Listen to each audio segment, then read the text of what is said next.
Going for coffee has to be one of the most popular things to do in the world. On a normal day, how many people go for coffee at the countless coffee chains and independent coffee shops and even takeout stands in every country of the world?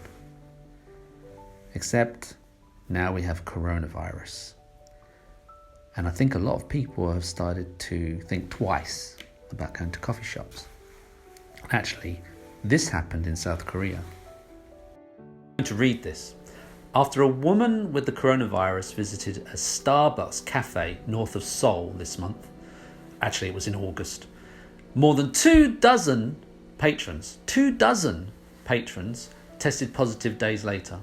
But the 4 face mask wearing employees escaped infection.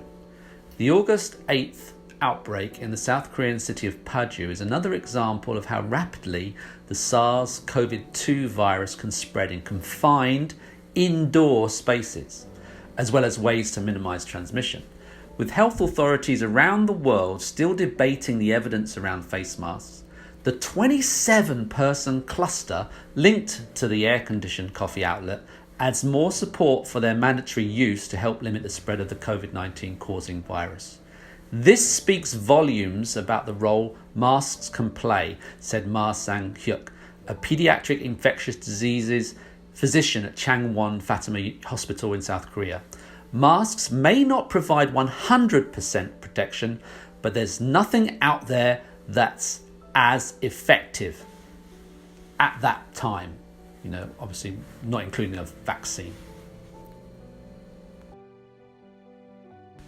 So in fact, there's still a debate going on in the UK, in the USA, and in a lot of Western countries. There's lots of people who are anti-mask, and their reaction to the mask is political. They see it as a impingement on their freedom. They think it's against their freedom. Some people think it's against their human rights. Even some people say it's against the human condition, that it gets in the way of communication, that it gets in the way of, it stops them living their life. And there was a demonstration here. You can see there was a demonstration at the weekend where people were speaking out against masks. And here this guy did a walk down one of the main shopping streets, Oxford Street. This is some time ago, and he wore a mask. Not in the way he should have. But in Korea, the mask is seen as a tool, something that's going to help you. It's a convenience. It's something you can use for various purposes. It's not something to stress you out. It doesn't get in the way. It's not part of a conspiracy. It's something Koreans use to combat pollution. And I suppose in a way, a lot of Korean people have got used to it for years and years and years. Because of Chinese pollution, Koreans have always worn masks. And it's something quite natural. It's not seen as a difficulty. I even think that Koreans like to use a mask. Sometimes, if you don't look your best, you can hide a little. So it's not seen as something that's against freedom. It's a useful thing. I even wear a mask when I go for a walk in the countryside because there's all these little insects, and I really like wearing a mask because otherwise the insects get in your mouth or they're sort of attacking your face. It's nice to wear a mask.